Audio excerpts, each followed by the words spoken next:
Aujourd'hui, nous avons eu la première séance au cours de laquelle il nous a été donné une présentation sur les origines de la crise en République centrafricaine. On nous a fait connaître qu'il y a 10 raisons à peu près qui sont à la base des conflits que le pays connaît depuis toujours, de façon récurrente.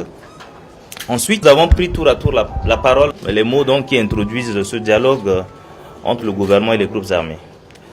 En tout cas, pour ce qui concerne la partie gouvernementale, j'ai dit que le chef de l'État, le président de la République, nous a mandaté pour venir porter un message de paix, un message de réconciliation nationale. Il demande à ce que l'année 2019 soit une année de paix. Concrètement, nous sommes venus donc donner des éléments de réponse aux revendications que les groupes armés avaient entre-temps formulées et qui sont remises au panel de facilitation de l'initiative africaine de paix.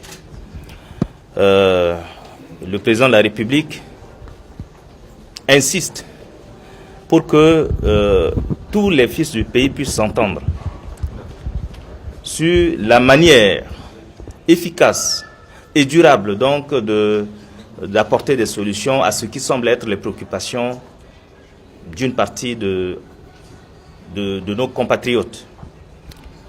L'impression générale qui se dégage donc au terme de cette deuxième journée d'activité, l'impression elle est bonne. Nous avons écouté les représentants des groupes armés qui sont favorables à un accord de paix. Tour à tour, ils ont pris la parole et chacun a estimé qu'il est temps d'arrêter la guerre. Il faut reconstruire le pays à travers donc un accord de paix qu'on pourrait donc signer. J'ai rappelé que nous sommes venus avec un esprit d'ouverture, un esprit de réconciliation, mais aussi avec une attitude de responsabilité parce que il ne suffit pas de donner n'importe quel type de réponse aux revendications qui sont formulées. Il faut donner des réponses qui tiennent compte d'un certain nombre de paramètres. Donc, nous allons rechercher le compromis. Nous serons de bonne foi pour que des solutions appropriées puissent donc être apportées comme élément de réponse aux revendications qui sont formulées. Alors je voudrais aussi profiter de le micro que vous me tendez en ce moment pour demander à tous les Centrafricains, à tous les compatriotes qui nous écoutent depuis le pays. J'en appelle à leur sens à leur patriotisme. Je leur demande le calme.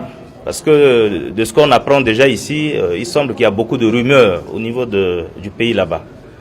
Par exemple, il est dit que les représentants des partis politiques qui sont ici se seraient mis en intelligence avec certains groupes armés pour exiger la démission du président de la République, chef de l'État. Je vous dis qu'il n'en est rien. Ce débat n'a pas eu lieu. La délégation gouvernementale est en symbiose avec les représentants des partis politiques, les députés qui sont ici, toutes les composantes de la société qui sont ici. Nous avons suivi les représentants des groupes armés qui ont pris la parole toute cette matinée. Personne n'a demandé la démission du président.